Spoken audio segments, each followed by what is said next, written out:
दिमाग मत लगा। अरे बोले दो पार्टनर के बीच में साबुत बजाना को ये क्या है? तो बोले तो तू सही करके दिखा ना। आज का बेटा था, कमाल दिखा दिया वो। आप देखेंगे कील के बीचों बीच छिद्र होता है जिसके ऊपर से आप अनाज डालते हैं, तो जो उस छिद्र में अनाज चले जाते हैं तो वो पिसते नहीं है, कील से चिपके हुए। लाख पाट घुमाते रहो आप, कुछ बिगड़ने वाला नहीं है। कील को पकड़ लिया ना, तो जो पाट में अनाज पड़े तो पिस जाएंगे, लेकिन जो छिद्र में चले गए कील से चिपक गए वो पिसने वाले नहीं है। तो कमाल की भाषा को देखिए, चलती चाकी देख दिया कमाल हंसा, जो पकड़े वकील को वो कैसे पिस जाए, वो कैसे पिस जाए। बढ़िया ताल ठोक के ठाका लगा के हंस पड़ा कमाल। अरे पिताजी, जो पाट में अनाज चले जाएंगे वो तो पिस जाएंगे, लेकिन जो कील को पकड़ लेंगे वो कैसे पिस जाए। यानी गृहस्थ आश्रम में जो अपने मुख्य स्थान गोविंद को देगा, जागते ही प्रथम ठाकुर जी की सेवा में लगेगा, फिर संसार के कार्य में जाएगा, उसका दाम्पत्य जीवन गृहस्थ आश्रम सदैव चमकता रहेगा, खिलखिलाता रहेगा, मुस्कुराता रहेगा। और जो भगवान को गौड़ स्थान देगा, केंद्र में अपने संसार को रखेगा और परिध में भगवान को रखेगा, वो उनके जीवन में सदैव असंतोष रहेगा, क्लेश रहेगा, दुख रहेगा, परेशानी रहेगी। इधर हमारे कपिल भगवान जी कहते हैं कि माँ गृहस्थाश्रम में भगवान मिलते हैं, पर कब? जिसके केंद्र में परमात्मा होंगे। इस प्रसंग से शिक्षा मिलती है कि प्रथम ठाकुर जी की सेवा, ठाकुर जी की पूजा को समय दो, इसके बाद निकल जाओ अपने नौकरी व्यापार दैनिक दिनचर्या। जो पकड़े कील को वो कैसे पिस जाए। ऐसा सुंदर दिव्य उपदेश लेकर के कपिल भगवान चले।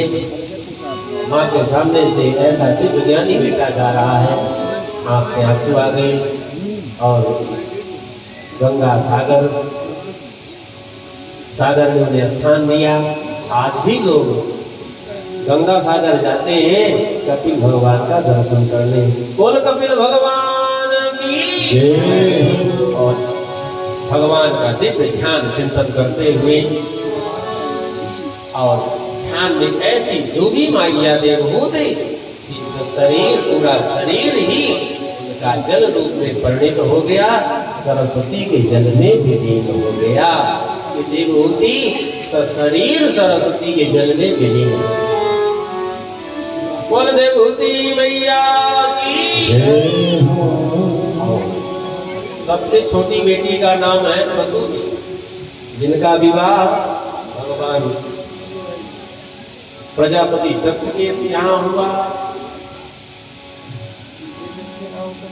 दक्ष का अर्थ है कुशल, इसे टैलेंटेड बोलते हैं। दक्ष अपनी बेटी के स्वभाव गुण, माता पिता से ज्यादा संसार में कौन रहता है? तो हर माता पिता की इच्छा रहती है कि जो वर मिले मेरी बेटी को, ऐसा मिले जो मेरी बेटी को संभाल, उसका स्वभाव, उसके गुण, अवगुण सब उसे मालूम रहते हैं। तो सबसे छोटी बेटी प्रसूति और छोटी बेटियां थोड़ा कुछ लाड़ प्यार में, कुछ रिद्धि पंतुर में आई जाता है, स्वाभाविक है। तो दक्ष से विवाह हुआ और दक्ष के यहाँ 16 कन्याएं हुई, श्रद्धा, दया, मैत्री, शांति, पुष्ट, क्रिया, उन्नति, बुद्धि, मेधा, स्मृति, शिक्षा, प्रीति, मूर्ति, स्वाहा, सुधा और सबसे छोटी बेटी सती। 13 धर्म को दिया और एक अग्निदेव को दिए और स्वधा नाम की बेटी पितरों को दिया जाए। जब पितृ पक्ष में हम कोई कर्म करते हैं तो अयम जन्म स्वधा, ये पितरों की पत्नी, और स्वाहा नाम की जो बेटी है ये देवताओं की। तो जब हम दैविक कर्म करते हैं तो स्वाहा, नारायणाय स्वाहा, येशवाय स्वाहा, और जब पितरों का आता है अयम जन्म स्वधा, तो स्वाहा नाम की कन्या देवताओं को दी गई और सबसे छोटी बेटी का नाम था सती। सती जी का विवाह भगवान शंकर से हुआ और सती जी की कोई संतान ना हो सकी, क्योंकि सती जी ने एक बार दक्ष ने भगवान शंकर का अपमान किया तो सती जी को शरीर छोड़ना पड़ा। तो यहाँ पर परीक्षित जी प्रश्न कर दिए कि हे गुरुदेव, भगवान शंकर आदिदेव महादेव और फिर दक्ष तो उनके ससुर हैं, माता सती के पिताजी हैं, तो ससुर दामाद में ऐसी कौन सी बात हो गई, ऐसा कौन सा कीर्तन हुआ कि माता सती को, जगत जननी को शरीर त्याग करना पड़ा। आप कृपा करके भगवान शंकर माता सती के पावन चरित्र को श्रवण कराइए। आइए, भोले बाबा का बड़ा दिव्य प्रसंग है और भोले बाबा के प्रसंग के साथ ही आज वाणी को विराम देंगे। एक विशेष सूचना, चतुर्थे कृष्ण जन्मा, चौथे दिन भगवान का जन्म होना ही है। ठाकुर हमारे आएंगे। कितनी भी बड़ी कथा हो, कोई भी कहीं भी जाओ, 3 दिवस तक यूं ही व्यतीत होते, कोई विशेष लगाव रस, कोई उत्साह, कोई भीड़ नहीं दिखेगी। और जैसे ठाकुर का जन्म होता है उस दिन से अलग उमंग, अलग उत्साह, अलग बहार, अलग भीड़ अपने आप ताका लग जाता है। ये प्रत्यक्ष देखने को मिलता है हर जगह और आप लोग भी देखेंगे। पर कोई भी उत्सव मनाने में तभी अच्छा लगता है जब ज्यादा से ज्यादा भक्तों की भीड़ हो। तो कल ठाकुर जी का जन्मोत्सव है, तो ठाकुर भी चाहेंगे कि ज्यादा से ज्यादा भक्त मेरे दर्शन करने आए। और दूसरी बात, कोई आए न आए, किसी को सत्कर्म के लिए आप प्रेरित कर दोगे तो वो आए न आए, प्रेरित करने का पुण्य आपको मिलेगा। आप कहिए भैया भागवत सुन लो, वो सुने ना सुने, आपने उसे कहा है तो ठाकुर की कृपा आप पर बरसेगी। और आपके कहने से अगर आ गया तो कहना ही क्या। तो सत्कर्म के लिए प्रेरणा देने की, भाई तीर्थ यात्रा कर लो, तो गंगा जी नहा लो, तो कथा सुन लो, कुछ भी आप कहिए किसी को, वो करे ना करे, लेकिन आपका पुण्य वर्धन होगा। और दूसरी बात, आप जितने दूसरों को प्रेरित करेंगे ठाकुर जी की कृपा आप पर उतनी ही बरसती चली जाएगी। एक आपको कथा सुना दे, ध्यान से सुनिएगा। एक संत थे, विरक्त संत थे, उनके शिष्य थे, 3 शिष्य थे। एक का नाम था तरण, दूसरे का नाम था तारण और तीसरे का नाम था तरण तारण। वृद्ध हुए, अब उन्हें लगा कि मेरे जाने के बाद इस मंदिर का महंत कौन हो भाई। तो गुरु बिना योग्यता के, बिना परीक्षा किए अपनी गद्दी का भार नहीं देते। तीनों शिष्यों की उन्होंने परीक्षा लेनी चाहिए कि जो योग्य होगा उसी को महंत बनाऊंगा, अब मैं संन्यास लूंगा। तीनों शिष्यों को बुलाए, तीनों शिष्य बड़े योग्य थे, कथाकार थे। बोले कल प्रातः काल मेरे आश्रम में आना। बोले महाराज बात क्या है? बोले वही बताएंगे। और महाराज ने एक सुंदर लीला कर दी अपने मार्ग में कांटे ही कांटे बिछा दिए, रास्ता जाम। अब पहला शिष्य आया जिसका नाम था तरण। वो जब आया तो देखा, रे आज आश्रम में रास्ते में कांटे ही कांटे, ये कैसे हो गए? कैसे जाऊं अंदर? और इतनी बारीकी से गया, इतनी कुशलता से गया, इतनी दक्षता से गया कि एक भी कांटे उसमें पाव में नहीं चुभे, सीधे चला गया। दंडवत प्रणाम किया। गुरुजी बोले तुम आए कैसे? कांटे थे मार्ग में, पैर में चुभे तो नहीं? बोले महाराज एक भी कांटे मेरे पैर में नहीं चुभे, मैं आ गया। कौन था वो? तरण। बोले तुम बैठ जाओ किनारे। बैठ गए। अब दूसरा आया जिसका नाम था तारण। पहले का नाम तरण, दूसरे का नाम तारण। जब वो आया तो वो भी परेशान। वो तो गया बड़ी कुशलता से, लेकिन अंत तो गत्वा एक कांटा उसके पैर में चुभ ही गया। जब गया तो गुरुजी बोले कैसे आ गए? महाराज बहुत बारीकी से आया, लेकिन एक कांटा तो चुभ ही गया। बोले तू भी बैठ उधर। अब तीसरा गया जिसका नाम है तरण तारण। जब वो गया तो बड़े ध्यान से देखा कि आज गुरुजी के मार्ग बंद है, कोई भी भक्त आएगा तो उसके लिए रास्ता नहीं है। तो वो चुपचाप बैठ गया, कांटों को बिनता गया, रास्ता साफ होती गई, आगे बढ़ता गया। तो स्वयं रास्ता साफ करता हुआ गुरुजी तक प्रवेश कर गया और दूसरे आने वालों के लिए भी रास्ता साफ कर दिया। जब वो अंदर गया, गुरुजी पूछे कैसे आए? बोले महाराज मैं कांटों को बिनता गया, रास्ता साफ होती गई, मैं आगे बढ़ता गया और पीछे जो भी आएंगे उनके लिए भी रास्ता साफ हो गया और हमारे पैर में कांटे भी नहीं चुभे। गुरुजी प्रसन्न हो गए। बोले तुम इस परीक्षा में उत्तीर्ण हो गए। मुझे ये सब केवल कथा कहते रहे, ज्ञान झाड़ते रहे, लेकिन इन्हें ज्ञान प्राप्त नहीं हुआ। भगवान कहते हैं कि मुझे ऐसा भी साधक, ऐसा भी भजनकार, ऐसा भी पुजारी मुझे प्रिय नहीं है केवल अपना उद्धार करे और संसार को दलदल में फंसाए। इसलिए कोई भी जब पूजा होती है तो आचार्य बोलते हैं सर्वे भवन्तु सुखिनः सर्वे सन्तु निरामया। मुझे ऐसा भी साधक नहीं जो केवल अपना कल्याण चाहे और दूसरों को कल्याण का मार्ग न बताए। ऐसा भी पुजारी मुझे प्रिय नहीं है। मुझे ऐसा भी पुजारी नहीं है जो केवल तारण हो, माने दूसरे को उपदेश दे, ज्ञान दे और स्वयं दलदल में फंस जाए, कीचड़ में फंस जाए। ऐसा साधक भी मुझे प्रिय नहीं है। तो कौन प्रिय है? जो अपना उद्धार करे और दूसरों का भी कराए, जो स्वयं भजन करे, दूसरे को सिखाए। मुझे ऐसा साधक प्रिय है।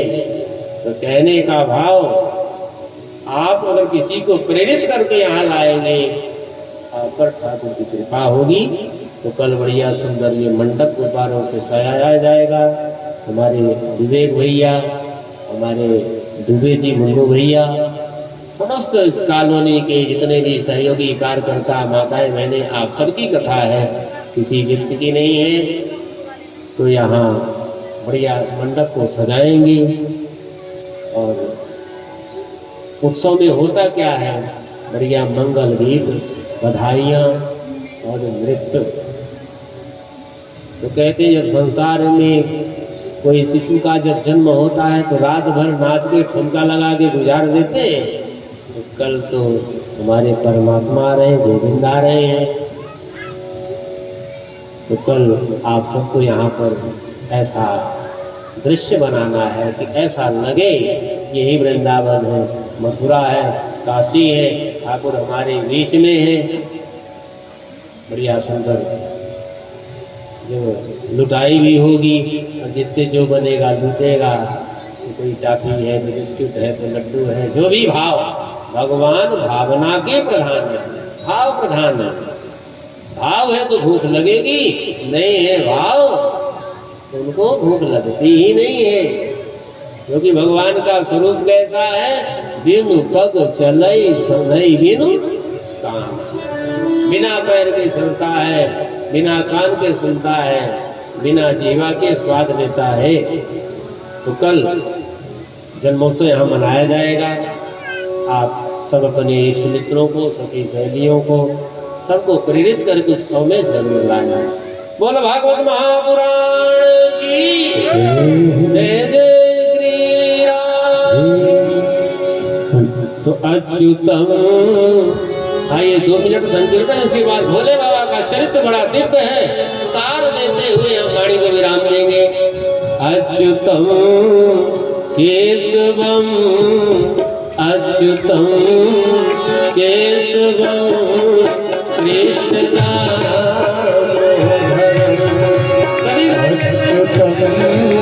केशवं कृष्णदामोदरम्, अच्युतं केशवं कृष्णदामोदरम्, अच्युतं केशवं कृष्णदामोदरम्, गोपिका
वासुदेव